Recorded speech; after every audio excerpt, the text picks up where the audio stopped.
Welcome to Behind the Brakes. Appreciate you jumping back in. Today we've got Emerald from Emerald City Rips. This guy has taken a massive leap to become a breaker full time. What an awesome story. And we also get into some of his craziest pulls that he's had and some of the experience he's had online with breaking. So let's get into it.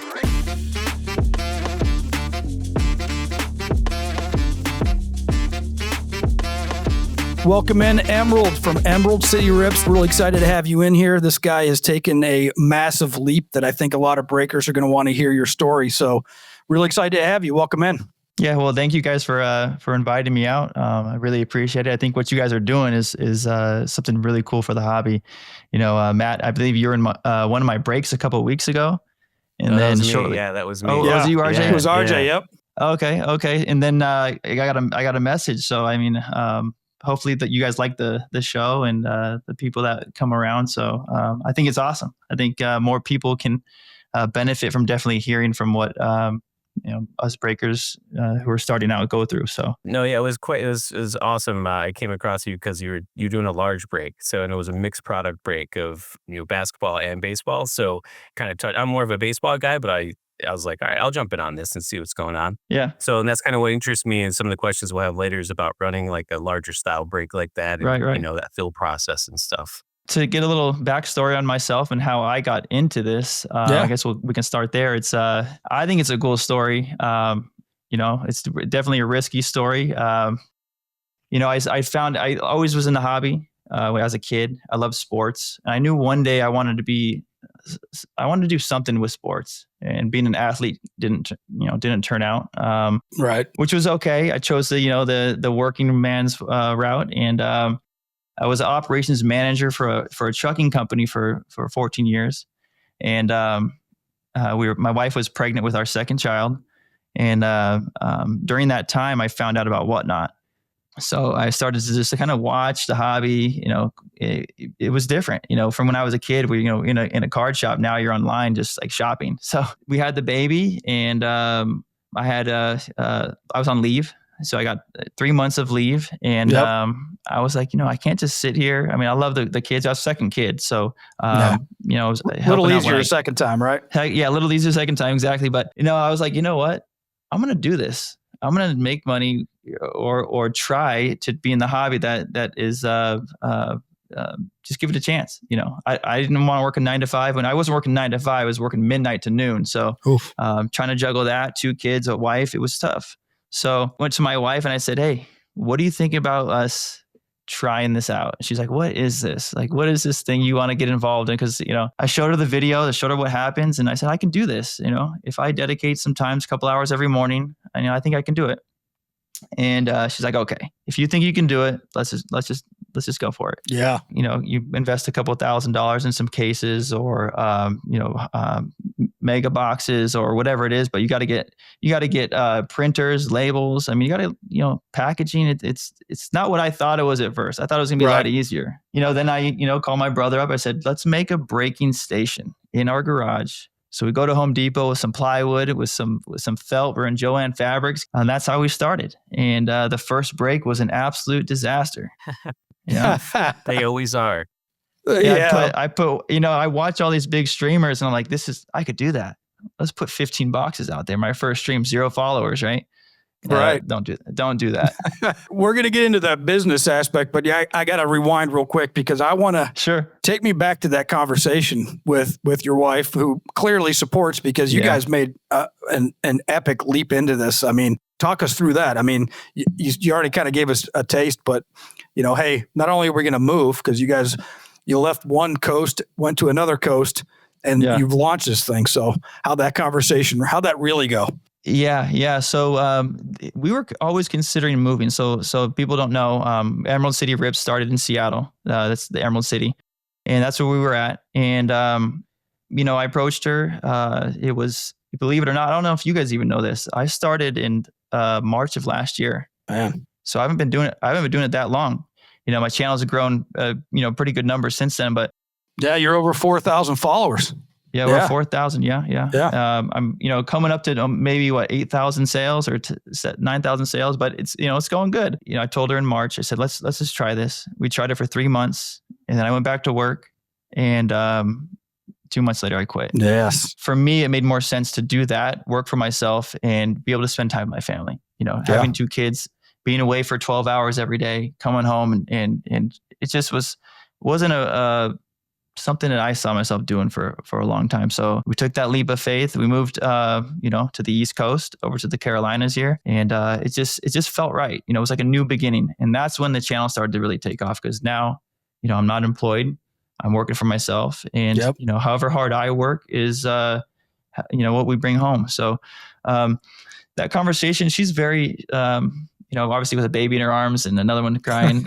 She was great. I love it. So shout out to her, man, because she's awesome. That's incredible. People listening to this are like your biggest cheerleaders now, because I think a lot of people are like, that's the dream, right? Like, how can I turn this into something where I'm providing for the family? Because it's a passion, right? You want to wake up every day chasing your passion. So good for you for doing this, man. Yeah, I mean, it is, but in the same sentence, if you're looking to get involved, I mean, don't expect to just make millions. It's a grind, and it's a sacrifice. Just don't expect too much right away. It's a grind, and it's a process, and everyone has to follow that process to get to the next level. So when you were starting out, like how you said your first one just went like horrible, and you're like, we're at that point where you're like, maybe I shouldn't do this, or was it just like, no, I can do it. I know it's going to go, we're going to get better. We're going to get better. Kind of walk us through that. Like when you're like, you hit that point where you're like, this is it. I can do it. It's good. Let's push forward.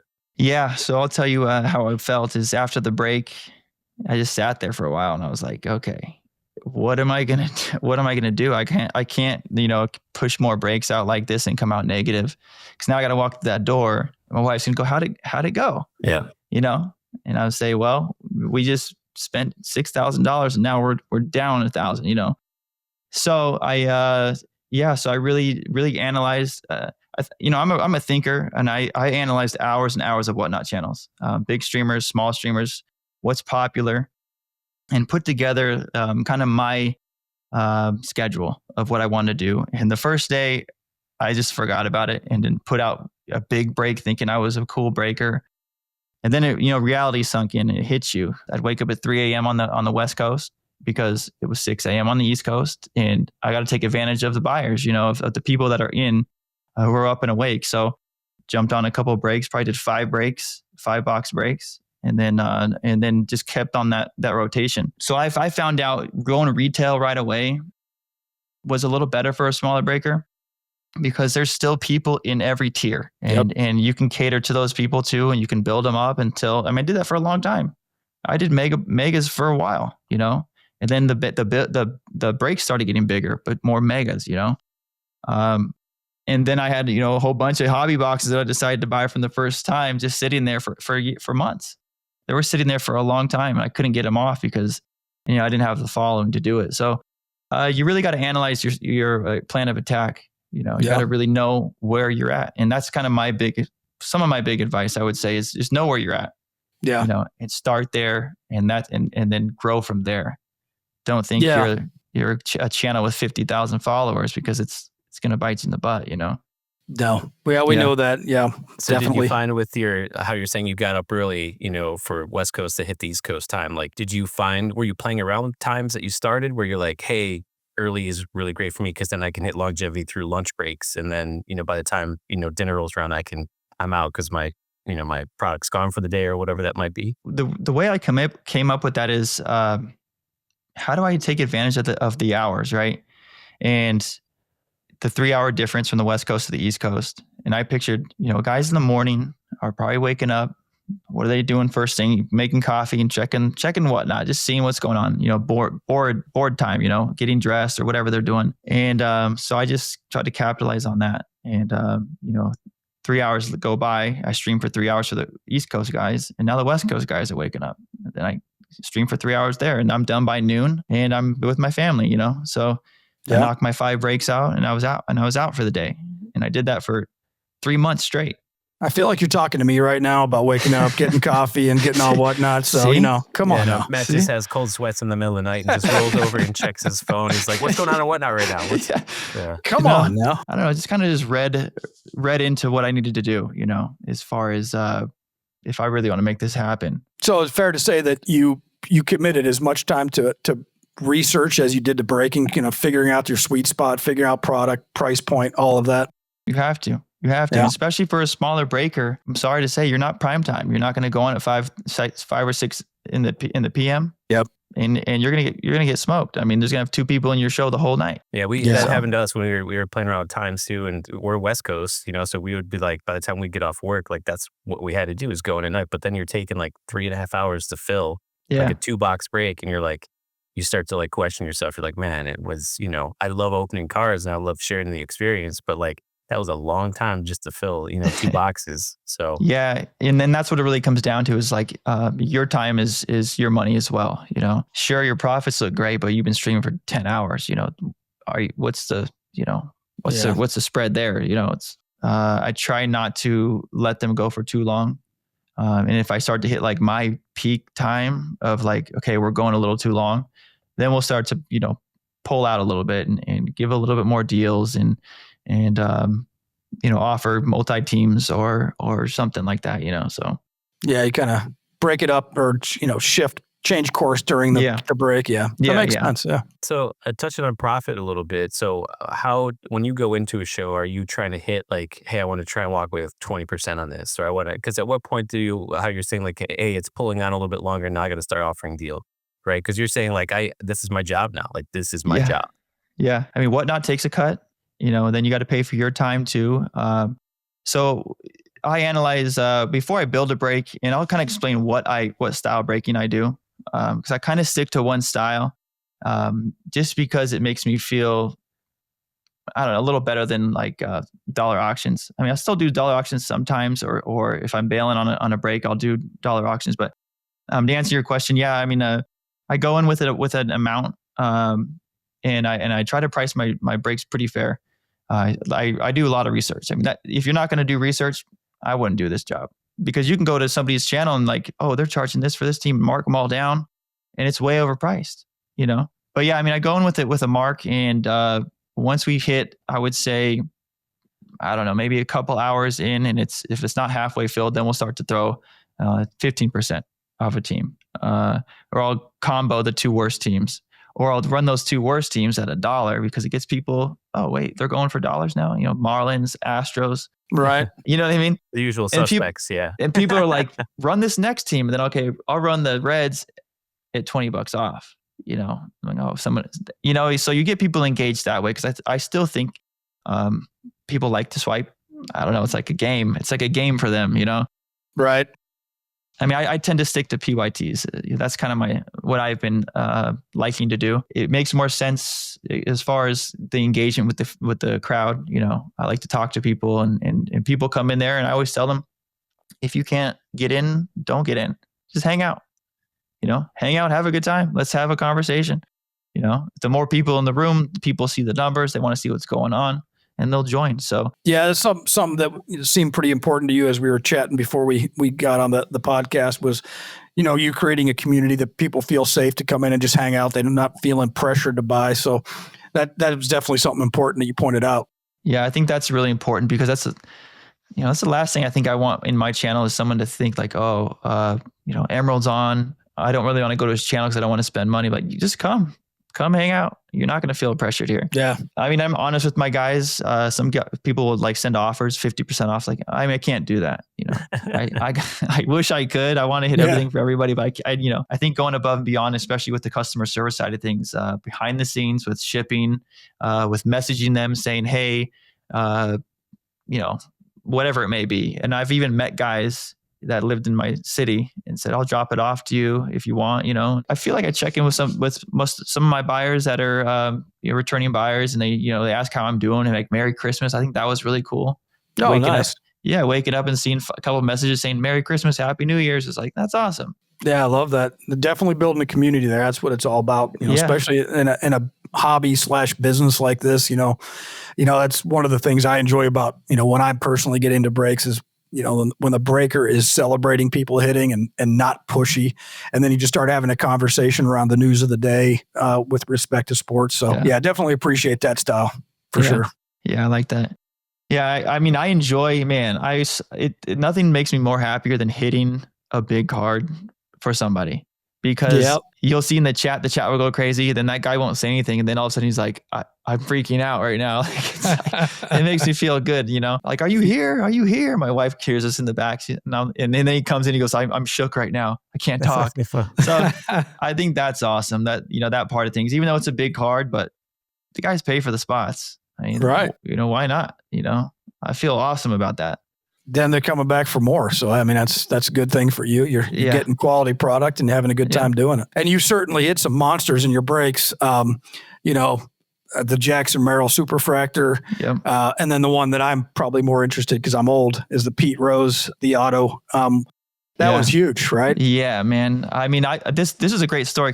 If I can say it? I mean, absolutely. Please. Oh man, you guys are going to be, okay. So this story, I was still new breaker. Yeah.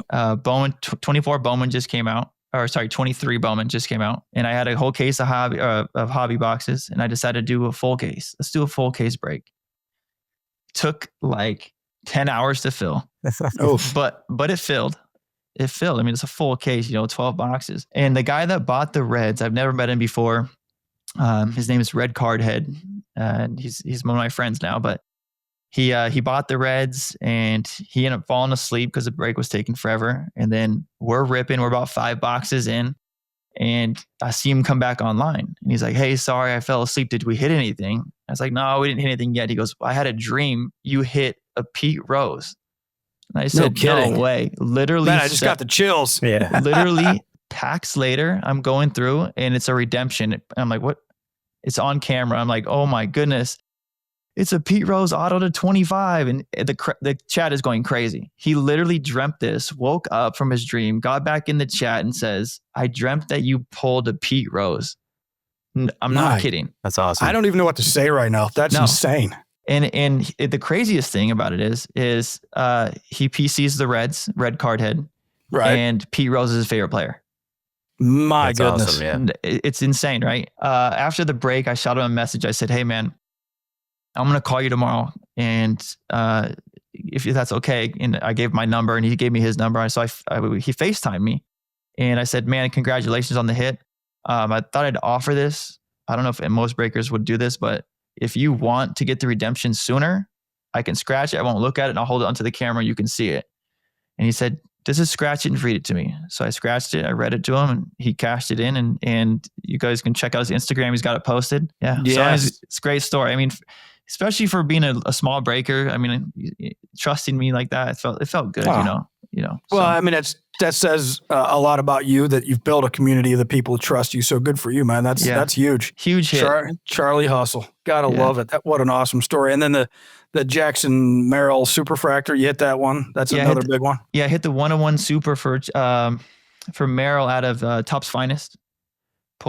Did Top's Finest. And then, I mean, that one's big. The guy was like, oh, wow, that's awesome. Biggest hit I've ever hit. And he didn't say anything. I was excited. He wasn't really excited. And then, I started to dip into football because, baseball's over. I'm a breaker and you gotta network, Yep. I've been breaking absolute hobby. And, this last case we did, I pulled, 101 Aaron Rodgers kaboom. Oh wow. There you go. And then 1 pack later, to 10 kaboom gold JJ McCarthy. 2 kabooms in one case is like crazy, right? Especially 2 big ones like that. Yeah. Actually, the guy who pulled the Aaron Rodgers is flying out here Friday night to come get it. There you go. Yeah. That's awesome. Yeah. So, I mean, it's pretty cool. We've talked about that before. It's like with shipping, right? Yeah. Like you hit a big card and you're like just watching the track and you're like, okay, it's 1 day closer. It's 1 day closer. So that's cool that you're like, hey man, if you want to come get it, or we can, if you're close, I'll meet up. Like whatever it is, like let's get this done. Yeah. So yeah, I mean, I offer that stuff. I don't mind it. I actually met a guy in our city here a couple of days back before that break and did the same thing.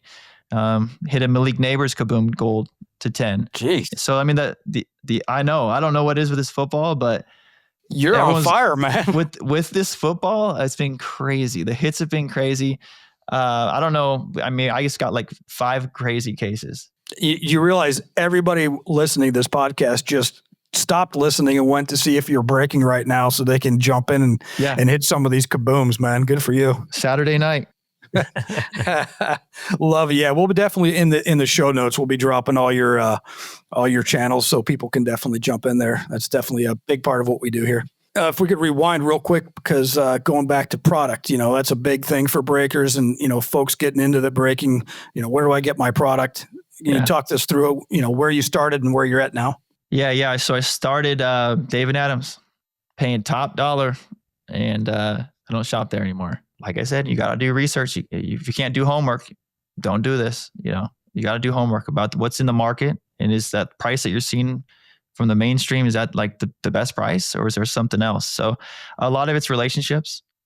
Build relationships with local shops or shops outside of state. Be a consistent customer. A lot goes into it. So now, I have a list of a couple of shops. It's one in where I'm at in the Carolinas, a couple in different states that they contact me, say, we're getting this release in, or we have this that hasn't sold. We'll make you a deal on it. I think relationships, you have to be able to talk to people and actually connect. So a little bit of a trial and error. You'll find out some shops, like, if they ship to, it take too long to ship, or it comes not really packaged the way you want, you might not choose them. But obviously price is a big thing. I do a lot of online shopping and some local shopping, working on Topps allocation, but they not that they denied me, they just don't respond. So it's taken a long time. A big piece of breaking clearly is shipping. So you're done the show, you've got all these incredible cards, and now it's just you. How has your shipping process evolved since you started? Oh man, let's go back to the first stream. Well, I don't know what I was doing. I just knew that, this team started with an A, and then I went down the line, A, B, C, D, all the way to the end, right? And then I'm in my kitchen table, and I'm like throwing cards crazy places. I'm like, there's like 42 piles. There's only 30 teams. What's going on here? Then I had to go to work. And then I was like, told my wife, can you sort these, but make sure the right teams are in the right section? She's like, she did that for one day. The next day she comes out with these, I call them cheat sheets, and I use them to this day. And they're was it six? Six on a page, and there's like 4 of them, and it makes all the teams, and with the names on them. And I'm memorized now exactly where the Yankees are, the Blue Jays, or I owe a lot to my wife for that. It sped up the process. As far as sorting goes, your workstation needs to be organized, needs to be neat. You can't just have, packs on the floor, empty wrappers. And, if you don't have a clear area, you're mentally not going to be ready to go, I think. And then after the show's over, I sort them. I put them back into that separator, and then do my labels, and then I put them in piles, and then as I go, I mark them off as far as what teams were hit.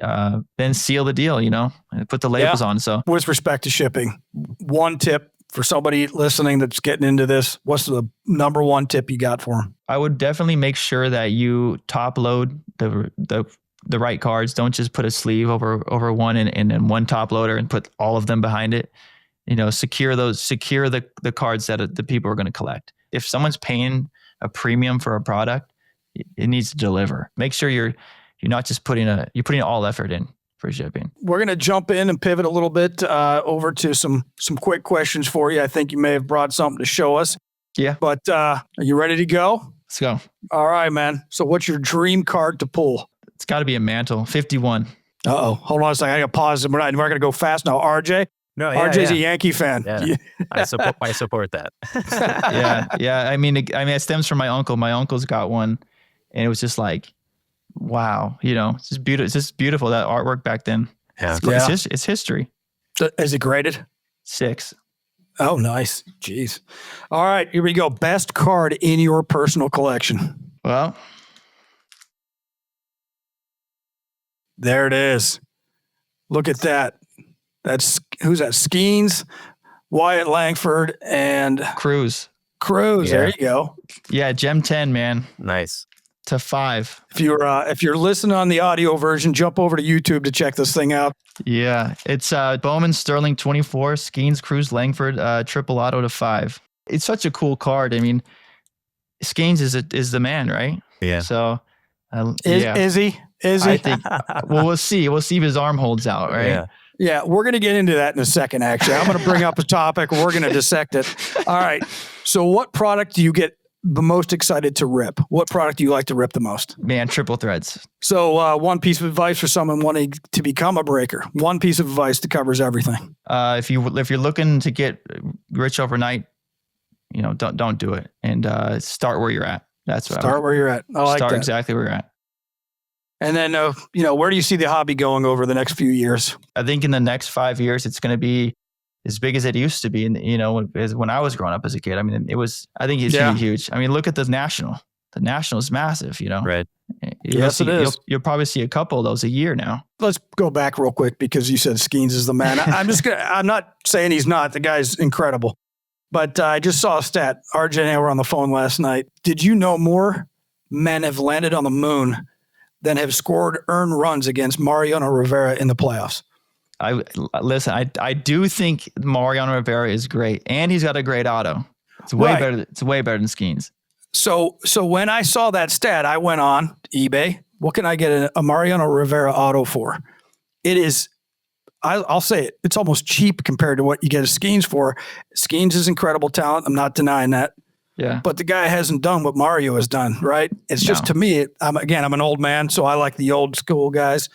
But man, it's just wild to me. Yeah. But yes, he is the man. Right now he is. It's still the hype, right? We'll see. Right. We'll see what the next year brings. He only pitched half the season, I think, this year, right? Yeah, he called up. Yeah, called up late. Halfway. We'll see. Before we kind of close this thing out, you've got you're kind of like RJ in the fact that I think RJ, you own, I don't know, 8 or 9 different businesses, Serial, Entrepreneurial, and it sounds like you do the same there, Emerald. So talk about some of the other stuff you're working on. So I have a supplement company. It's funny because I launched this right before I decided to be a breaker. It's a hydration supplement. It's called Holistics, and it's on Amazon. It's electrolytes, and I designed it around my wife. And so I designed it for her, and everyone can drink it. It's amazing. I'd like to send you guys some. You guys send me your address. I'll send you guys a box. And it's Holistics. It's on Amazon, and go check us out. Yeah, we'll drop a link down in our show notes. If anybody's interested in checking that out. So we appreciate you being here, man. I know you're doing some great stuff for the community, and we look forward to watching you grow. Is there anything you want to shout out before we roll this thing up? I just want to say thank you to you guys, man. I think what you're doing is great. I can't wait to I follow you guys on YouTube. I can't wait to see what like the next 2-3 months brings, Yeah, we appreciate that, man. It's kind of a passion project, kind of like what you're doing. And, we love the hobby and we love the business aspect, and we're breakers too. So we kind of understand the challenges in that spot and bringing the stories to life. And everyone's got a different story. Yeah, exactly. And kind of getting out there and just seeing different parts of the world. Everyone's doing the same thing, but a little different. And it's kind of brings a pretty cool tweak to some stuff. It does. If there's ever opportunity in the future, I would love to be back with you guys. So. Oh, 100%, man. You can count on it. Absolutely. And if you're listening, Emerald City Rips, whatnot, check him out on Instagram. Just give him a follow. You got to give him a listen and get into his breaks. So man. Thanks a lot, man. Appreciate you having it. Thank you, guys. Thanks for listening to Behind the Breaks. We appreciate you being here with us and helping us grow this community. You can find us on Spotify, Apple Podcasts, Amazon Music, iHeartRadio, and YouTube. Make sure to like, follow, or subscribe, and we'll see you for the next one.